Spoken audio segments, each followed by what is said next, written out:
السلام عليكم ورحمة الله وبركاته. أعوذ بالله من الشيطان الرجيم. بسم الله الرحمن الرحيم. الحمد لله رب العالمين.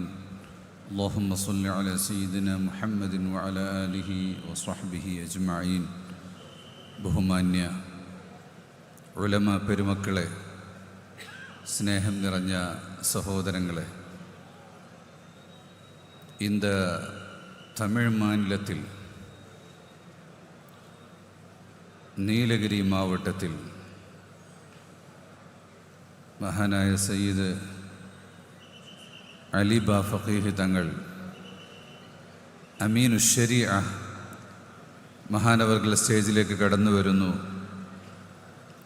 അല്ലാഹു അക്ബർ, അല്ലാഹു അക്ബർ, അല്ലാഹു അക്ബർ.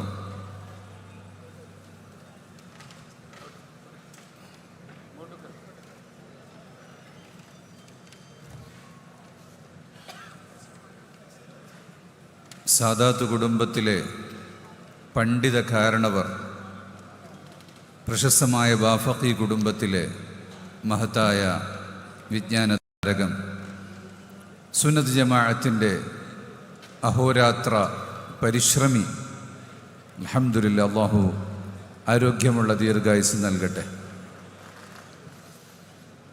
വിശുദ്ധ ഇസ്ലാം മുന്നോട്ട് വച്ചിട്ടുള്ള കുടുംബസങ്കല്പത്തിൻ്റെ ഏറ്റവും വലിയ കർമ്മമാണ് നിക്കാഹ് കർമ്മം. സന്താനോൽപാദനത്തിന് ഏറ്റവും വലിയ പ്രോത്സാഹനം നൽകിയിട്ടുള്ള തിരുസുന്നത്ത് ലോകത്ത് മനുഷ്യരാശി അന്തസ്സോടെ നിലനിൽക്കുന്നതിനുള്ള വഴിയാണ് ഒരുക്കിയിട്ടുള്ളത്. നിക്കാഹ് വ്യവസ്ഥാപിതമായി നടക്കണം. വിശുദ്ധ ഇസ്ലാമിൽ അത് പെൺകുട്ടിയുടെ രക്ഷിതാവാണ് നിക്കാഹ് ചെയ്തു കൊടുക്കേണ്ടത്. പിതാവോ പിതാമഹനോ യോഗ്യനായ വലിയ നിക്കാഹ് ചെയ്തു കൊടുക്കണം. അത് വരൻ സ്വീകരിക്കണം. ഏറ്റവും ചുരുങ്ങിയത് 2 സാക്ഷികളെങ്കിലും ഉണ്ടാകണം. നിക്കാഹിന് നിർണിതമായ വചനങ്ങളുണ്ട്. ആ വചനങ്ങൾ പറഞ്ഞു തന്നെ ഏൽപ്പിച്ചു കൊടുക്കണം, സ്വീകരിക്കണം. നിക്കാഹിന് പ്രതിഫലമായി മഹർ നൽകണം. ഏറ്റവും ചുരുങ്ങിയ ഒരു മഹർ, അല്ലെങ്കിൽ ആ മഹർ സമ്മതം വാങ്ങിയാലും മഹർ അവിടെ പറയപ്പെടണം. എന്നാൽ മറ്റു മതക്കാർ അവരുടെ ആചാരപ്രകാരം വിവാഹം നടത്തുന്നതിനെയും ഇസ്ലാം അംഗീകരിച്ചിട്ടുണ്ട്.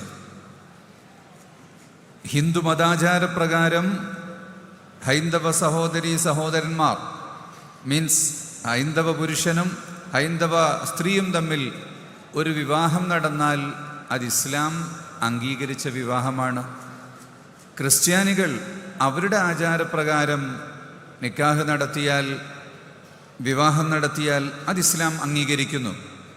അത് ഇസ്ലാം അംഗീകരിക്കുന്നു എന്ന് ചോദിച്ചാൽ അത് മാന്യമായ ഒരു ജീവിത രീതിയായി ഇസ്ലാം അംഗീകരിക്കുന്നു.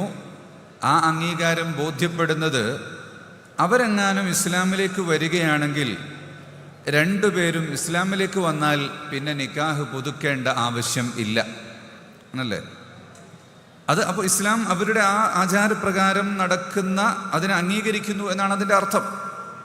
ഇവിടെ മുസ്ലിം പെൺകുട്ടികളും മുസ്ലിം യുവതികളും യുവാക്കളും തമ്മിലുള്ള നിക്കാഹ് നടക്കുന്നുണ്ട്. അതിന് മതപണ്ഡിതന്മാർ കാർമ്മികത്വം വഹിക്കുകയും 2 പേര് സാക്ഷിയാവുകയും ചെയ്തുകൊണ്ടാണ് നടക്കുന്നത്. ഈ സദസ്സിനോടനുബന്ധിച്ച് തന്നെ ഹൈന്ദവ സഹോദരന്മാരുടെ വിവാഹങ്ങളുണ്ട്, ക്രൈസ്തവരുടെ വിവാഹങ്ങളുണ്ട്. അത് അവരുടെ മതാചാരപ്രകാരം അതിൻ്റെ സ്ഥലങ്ങളിൽ തന്നെയാണ് നടക്കുന്നത്. ഇസ്ലാമിക സാഹോദര്യത്തിൻ്റെ ഭാഗമായി എല്ലാവരെയും സഹായിക്കുക എന്ന് പറയുന്ന ഇസ്ലാമിൻ്റെ കാഴ്ചപ്പാട് കൂടിയാണ് വെറുപ്പിൻ്റെയും വിദ്വേഷത്തിൻ്റെയും ആശയങ്ങൾ പ്രചരിപ്പിക്കുന്ന ഒരു കാലത്ത് 14 നൂറ്റാണ്ടായി ലോകത്ത് വിശുദ്ധ ഇസ്ലാം ഉയർത്തിപ്പിടിച്ചിട്ടുള്ള മഹത്തുക്കളായ ഔലിയാക്കന്മാരും സൂഫിവര്യന്മാരും ഉലമാക്കളും ലോകത്തിന് കാണിച്ചു കൊടുത്തിട്ടുള്ള സൗഹാർദ്ദത്തിൻ്റെ സന്ദേശം ഇവിടെയും ഉയർത്തിപ്പിടിക്കുന്നത്. ലോകം നിലനിൽക്കണമെങ്കിൽ മനുഷ്യരുണ്ടാകണം. അള്ളാഹു മനുഷ്യനെ പടച്ചിട്ടുള്ളത് ഭൂമിയിലെ നിർമ്മാതാക്കളായിട്ടാണ്. ഭൂമിയിൽ അവർ സന്താനോൽപാദനം നടത്തണം, അവർ കൃഷിയും വ്യവസായവും നടത്തണം, ഇമാറത്തുകൾ ഉണ്ടാക്കി നാടുകളെ മഅ്മുറുകളാക്കി മാറ്റണം. അതിന് മനുഷ്യർ ജനിക്കുമ്പോൾ മനുഷ്യക്കുഞ്ഞുങ്ങളായി പിറക്കണം. അവർ ജാരസന്താനങ്ങളാകരുത്. അതിനാണ് വളരെ വ്യവസ്ഥാപിതമായ ഒരു നിയമം ഇസ്ലാം കൊണ്ടുവന്നിട്ടുള്ളത്. ഒരു വിവാഹത്തിൽ ഒരു സഹോദരിയും സഹോദരനും ഒരു സ്ത്രീയും പുരുഷനും തമ്മിൽ, സഹോദരിയും സഹോദരനും എന്ന് പറയുമ്പോൾ ആ വാക്കിൽ സഹോദരിയും സഹോദരനും തമ്മിൽ വിവാഹമാണെന്ന് തോന്നിപ്പോകണ്ട. ഞാൻ ഉദ്ദേശിച്ചത് ഒരു മുസ്ലിം സ്ത്രീയും ഒരു പുരുഷനും തമ്മിലുള്ള നിക്കാഹ് നടന്നു കഴിഞ്ഞാൽ ഏതെങ്കിലും ഒരു പ്രത്യേക സാഹചര്യത്തിൽ അവർക്ക് മുന്നോട്ട് പോകാൻ കഴിയാതെ വന്നാൽ, ഒരിക്കലും അങ്ങനെ വരാതിരിക്കാനുള്ള എല്ലാ മാർഗങ്ങളും ഇസ്ലാം പഠിപ്പിച്ചിട്ടുണ്ട്. മനുഷ്യർ തമ്മിൽ ജീവിക്കുന്ന സമയത്ത് പലപ്പോഴും ഇണക്കങ്ങളും പിണക്കങ്ങളും ഉണ്ടാകാനുള്ള സാധ്യതയുണ്ട്. അവ പറഞ്ഞു തീർക്കാനുള്ള കാര്യങ്ങളാണ് ഇസ്ലാം പഠിപ്പിച്ചിട്ടുള്ളത്. പിണക്കങ്ങളുണ്ടായാൽ കുടുംബത്തിലെ മുതിർന്ന ആളുകൾ പരസ്പരം സംസാരിച്ചിട്ട് മസ്ലഹത്താക്കി തീർക്കണം. എങ്ങനെയെങ്കിലും യോജിപ്പിച്ച് തന്നെ കൊണ്ടുപോകണം. അവസാന ഘട്ടത്തിൽ യോജിക്കാൻ കഴിയാതെ വന്നാൽ പിരിയാനും ഒരു വകുപ്പുണ്ടാകണം. അത് ഇസ്ലാമിലുണ്ട്. പലരും പിരിയാൻ കഴിയാതെ അങ്ങനെ നിയമപ്രകാരം ഭാര്യ ഭർത്താക്കന്മാരായി തന്നെ കഴിയേണ്ടി വരുന്നു. അവർ തമ്മിൽ യാതൊരു ബന്ധവുമില്ല, കൂടിക്കാണുന്നുമില്ല, അവർ തമ്മിൽ മക്കളുമായി ബന്ധമില്ല. അങ്ങനെ കഴിയുന്ന പ്രയാസപ്പെടുന്ന എത്ര ആളുകളുണ്ട്. അത്തരം ഘട്ടത്തിൽ പിരിയാൻ വളരെ വ്യവസ്ഥാപിതമായ സിസ്റ്റം ഇസ്ലാം വെച്ചു. അതിന് ആളുകൾ കൂടിയാലോചനയിലൂടെ സമ്മതത്തിലൂടെ ഭർത്താവ് ഭാര്യയെ പിരിക്കുന്ന സമ്പ്രദായം. ഇനി അഥവാ ഭർത്താവ് ഒരു കർക്കശ സ്വഭാവക്കാരനാണ്, അത് അംഗീകരിക്കാൻ തയ്യാറല്ല എങ്കിൽ വേർപ്പെടുത്തി കൊടുക്കാൻ പറ്റിയ രീതിയും ഇസ്ലാമിൽ വെച്ചിട്ടുണ്ട്. അങ്ങനെയുള്ള വലിയ ഒരു സിസ്റ്റം, ഇസ്ലാമിക ജ്യൂറിസ്പ്രുഡൻസിൻ്റെ 4/1 ഭാഗമാണ് വൈവാഹിക ജീവിതം എന്ന് പറയുന്നത്. നിക്കാഹും അതുമായി ബന്ധപ്പെട്ട മുഴുവൻ കാര്യങ്ങളും വിവരിക്കുന്നത് ഇസ്ലാമിക് ജ്യൂറിസ്പ്രുഡൻസിൻ്റെ, ഇസ്ലാമിക കർമ്മശാസ്ത്രത്തിൻ്റെ 4/1 ഭാഗമാണ്. എന്തിനാണ് ഇങ്ങനെയുള്ളൊരു കുടുംബജീവിതം ഉണ്ടാകുന്നത്? എവിടെ നിന്നെങ്കിലും കണ്ട ഒരു പുരുഷനും ഒരു സ്ത്രീയും ഞങ്ങൾ ഒന്നിച്ചു ജീവിക്കാൻ തീരുമാനിച്ചു എന്ന് പറയുകയല്ല. ദൗർഭാഗ്യവശാൽ നമ്മുടെ നാട്ടിലെ, ഈ ലോകത്തെ പല കോടതികളും ഇന്ന് ചിന്തിക്കുന്നത് ഏത് തലകൊണ്ടാണ് എന്ന് നമുക്ക് മനസ്സിലാകുന്നില്ല. ലിവിങ് ടുഗദറിന് സമ്മതം കൊടുക്കുകയാണ്, കൂടെ ജീവിക്കുന്നതിന് സമ്മതം കൊടുക്കുകയാണ്. അങ്ങനെയുള്ള സമ്മതം ആവശ്യമില്ലാത്ത ആണല്ലോ അവർ കൂടി ജീവിക്കുന്നത്. അപ്പോൾ ഇവിടെ വ്യവസ്ഥാപിതമായ ജീവിതം വേണം എന്ന് പറയുന്നത്, അത് മനുഷ്യർ നന്നാകണം, അവർ നല്ല കുടുംബങ്ങളിൽ പിറന്നവരാകണം. അവർ മാത്രമേ ഈ ലോകത്ത് സമാധാനത്തോടുകൂടി ജീവിക്കുകയുള്ളൂ. ഇന്ന് ലോകത്ത് വർദ്ധിച്ചു വരുന്ന അസമാധാനത്തിൻ്റെ എല്ലാം അടിസ്ഥാനപരമായ കാര്യം പരിശോധിച്ചാൽ അവരുടെ ജന്മത്തിൻ്റെ തകരാറാണ് എന്ന് നമുക്ക് മനസ്സിലാക്കാൻ കഴിയും. ഇന്ന് ലോകം അനുഭവിക്കുന്ന ഏറ്റവും വലിയ പ്രശ്നം അസമാധാനമാണ്. എന്താണ്? പണം സമ്പാദിക്കണം. പണം സമ്പാദിക്കാനുള്ള മാർഗം എന്താണ്? അത് മണലുവാരലാണെങ്കിൽ ഭൂമി നശിച്ചാലും കുഴപ്പമില്ല, സ്വർണം കടത്തലാണെങ്കിൽ രാജ്യം നശിച്ചാലും കുഴപ്പമില്ല.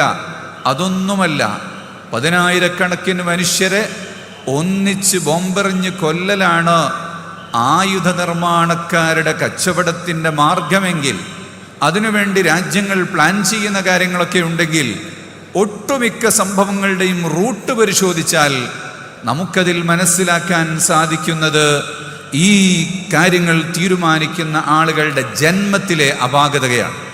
ജന്മത്തിലെ അപാകതയാണെന്ന് നമുക്ക് പരിശോധിച്ചാൽ 90% കാണാൻ കഴിയും. മനുഷ്യൻ ശുദ്ധ പ്രകൃതത്തിൽ ജനിക്കണം, അത് ശുദ്ധമായ കുടുംബത്തിൽ ജനിക്കണം. അതാണ് ആരംഭ റസൂലുള്ളാഹി സ്വല്ലല്ലാഹു അലൈഹി വസല്ലമ തങ്ങളെ പരിചയപ്പെടുത്തുമ്പോൾ അവിടുത്തെ സീറ വായിക്കുമ്പോൾ വലം യൽതഖിയാ അലാ സിഫാഹിൻ ഖത്ത്.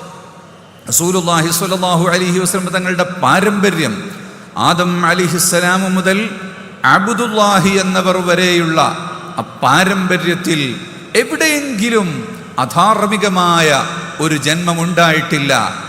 ധാർമ്മികമായ ജന്മത്തിലൂടെ മാത്രം പിറന്നിട്ടുള്ള പിതാക്കളുടെ പാരമ്പര്യത്തിലാണ് റസൂലുള്ളാഹി സ്വല്ലല്ലാഹു അലൈഹി വസല്ലം തങ്ങൾ ജനിച്ചത് എന്ന കാര്യം രേഖപ്പെടുത്തുന്നത്, അത് ലോകത്തോട് പറയുന്നത് അത് വളരെ പ്രധാനപ്പെട്ട ഒരു കാര്യമായതുകൊണ്ട് തന്നെയാണ്. ഭാര്യാഭർത്താക്കന്മാർ തമ്മിൽ സ്നേഹമുണ്ടാകണം, പ്രണയമുണ്ടാകണം, വലിയ സ്നേഹമുണ്ടാകണം. ആ സ്നേഹത്തോടുകൂടി ജീവിക്കുകയാണെങ്കിൽ ഒരിക്കലും തന്നെ അവർ വേർപിരിഞ്ഞു പോവുകയില്ല എന്നത് റസൂലുള്ളാഹി സ്വല്ലല്ലാഹു അലൈഹി വസല്ലം തങ്ങളുടെ ആ കുടുംബത്തിൻ്റെ ചരിത്രം പരിശോധിച്ചാൽ നമുക്കറിയാം.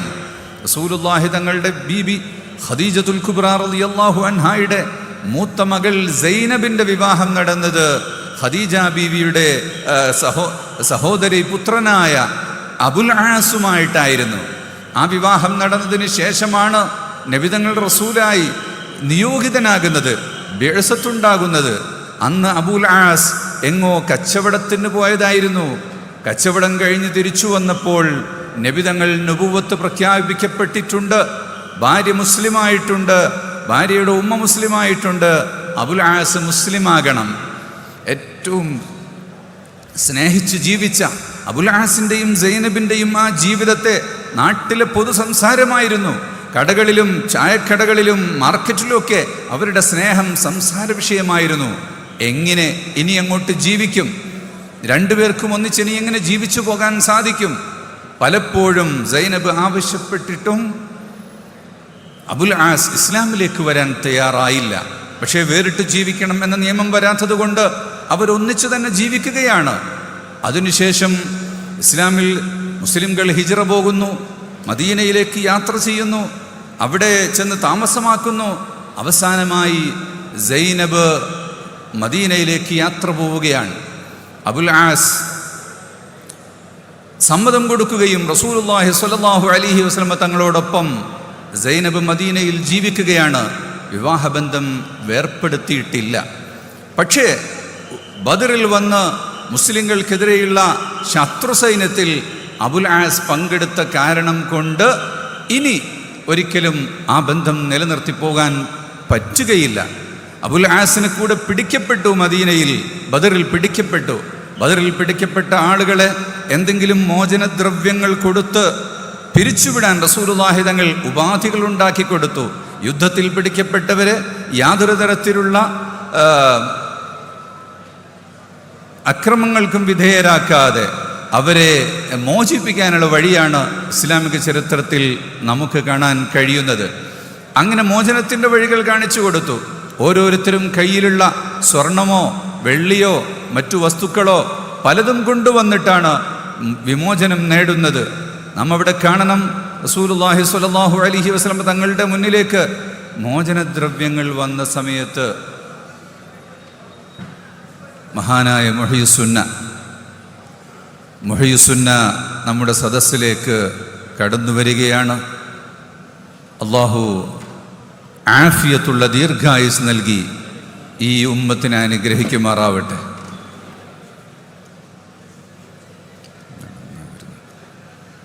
നേരത്തെ നിങ്ങൾ കേട്ടു, ആയിരക്കണക്കിന് പണ്ഡിതന്മാരുടെ ഗുരുവര്യർ, ധാരാളം ഗ്രന്ഥങ്ങളുടെ കർത്താവ്,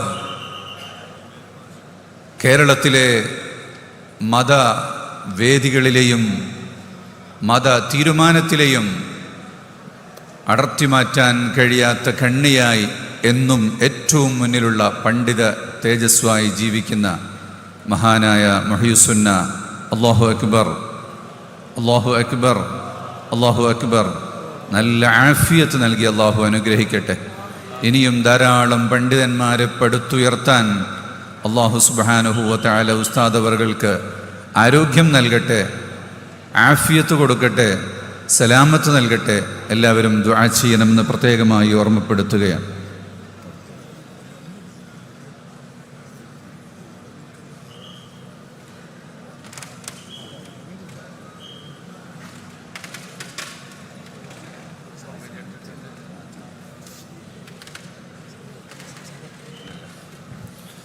സഹോദരന്മാരെ, ഞാൻ അവസാനിപ്പിക്കുകയാണ്. പറഞ്ഞു വെച്ചത് പൂർത്തിയാക്കാൻ. അപ്പോൾ ഇസ്ലാമിൽ അന്ന് മോചനദ്രവ്യമായി കൊണ്ടുവന്നൊരു മാല കണ്ട് റസൂലുള്ളാഹി സ്വല്ലല്ലാഹു അലൈഹി വസല്ലം തങ്ങളുടെ കണ്ണ് നിറയുകയാണ്. ഇതാരുടേതാണ്? നോക്കുമ്പോൾ അത് ഖദീജ ബീവി റളിയല്ലാഹു അൻഹായുടേതായിരുന്നു. ഖദീജ ബീവി റളിയല്ലാഹു അൻഹ വിവാഹ സമയത്ത് മകൾ സൈനബിന് കൊടുത്ത പാരിതോഷികമായിരുന്നു. അതാണ് അബുൽ ആസിൻ്റെ മോചനത്തിനു വേണ്ടി മകൾ സൈനബ് കൊടുത്തയക്കുന്നത്. അന്നവർ മദീനയിലേക്ക് വന്നിട്ടില്ല. അൽഹംദുലില്ലാഹ്.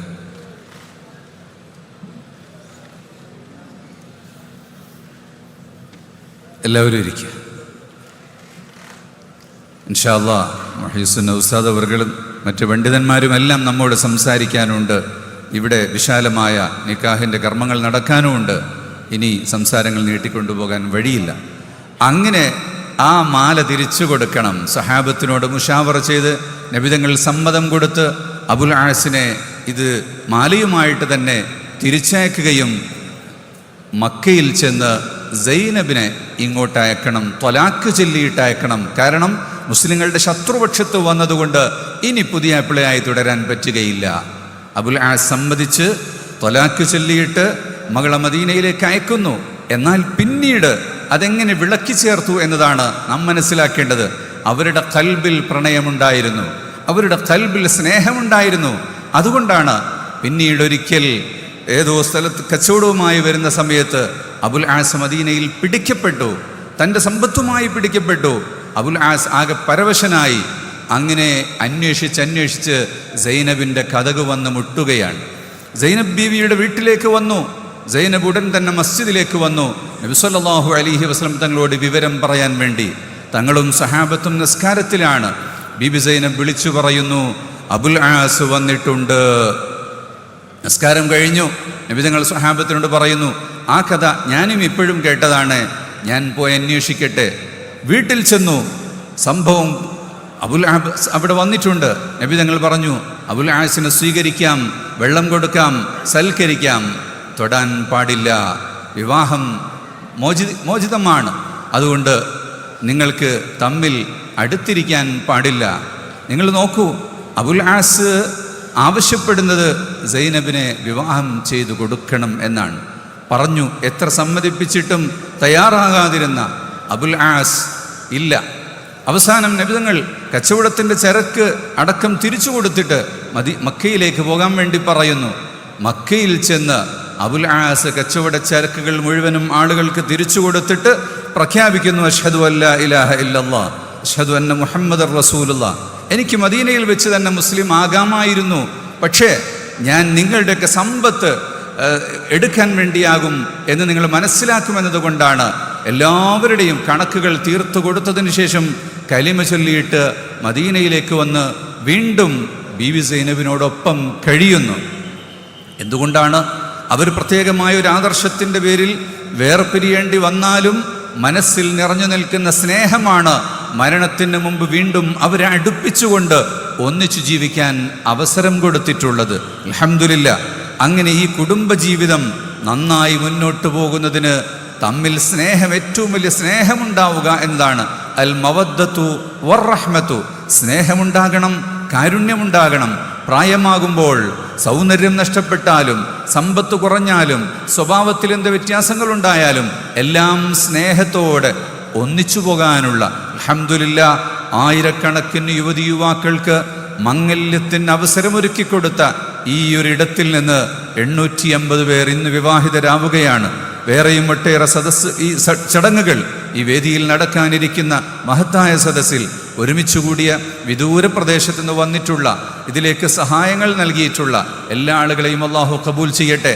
നമുക്കറിയാം, അബ്ദുസ്സലാം മുസ്ലിയാർ ലക്ഷപ്രഭുവല്ല, കോടീശ്വരനല്ല. അദ്ദേഹം ജനങ്ങളുടെ സഹായം കൊണ്ട് തന്നെയാണ് ഈ പ്രോഗ്രാം നടത്തുന്നത്. നീലഗിരി SYSൻ്റെ നേതൃത്വത്തിൽ സമസ്തയുടെ സെൻറ്റിനറിയുടെ ഭാഗമായി പരിപാടി നടക്കുന്നത് ആയിരക്കണക്കിന് ആളുകളുടെ സഹായം കൊണ്ടാണ്. ഇക്കഴിഞ്ഞ 4 ദിവസത്തിലായി 6 കോടിയോളം രൂപ ആളുകൾ ഓൺലൈനിലൂടെ പേ ചെയ്ത് അവരുടെ താല്പര്യങ്ങൾ അറിയിച്ചു. അതുപോലെ ആളുകൾ ധാരാളം ആളുകൾ ബാങ്ക് വഴിയും മറ്റും അയച്ചു കൊടുത്തിട്ടുണ്ട്. ഈ പ്രോഗ്രാമിന് രാഷ്ട്രീയമായ യാതൊരു താല്പര്യവുമില്ല എന്ന് പറയേണ്ടതില്ല. ഇലക്ഷൻ കാലത്തായതുകൊണ്ട് ഇത് മറ്റെന്തെങ്കിലും താല്പര്യമുണ്ടോ എന്ന തോന്നൽ ആർക്കും ഉണ്ടാകേണ്ടതില്ല. അതിന് ആർക്കും തോന്നാനുമുള്ള അവസരങ്ങളില്ല. അതുകൊണ്ട് ഇവിടെയുള്ള മുഴുവൻ കാര്യങ്ങളും വളരെ ട്രാൻസ്പെറൻ്റായിട്ടും വളരെ വ്യവസ്ഥാപിതമായും നടക്കുന്നതായതുകൊണ്ട് തന്നെയാണ് കൂടുതൽ ആളുകൾ ഇതിനോട് താല്പര്യപ്പെട്ടു വരുന്നത്. അല്ലാഹു എല്ലാവർക്കും കാരണം ചൊരിയട്ടെ എന്ന് മാത്രം പ്രാർത്ഥിച്ചുകൊണ്ട് വാക്കുകൾ അവസാനിപ്പിക്കുന്നു.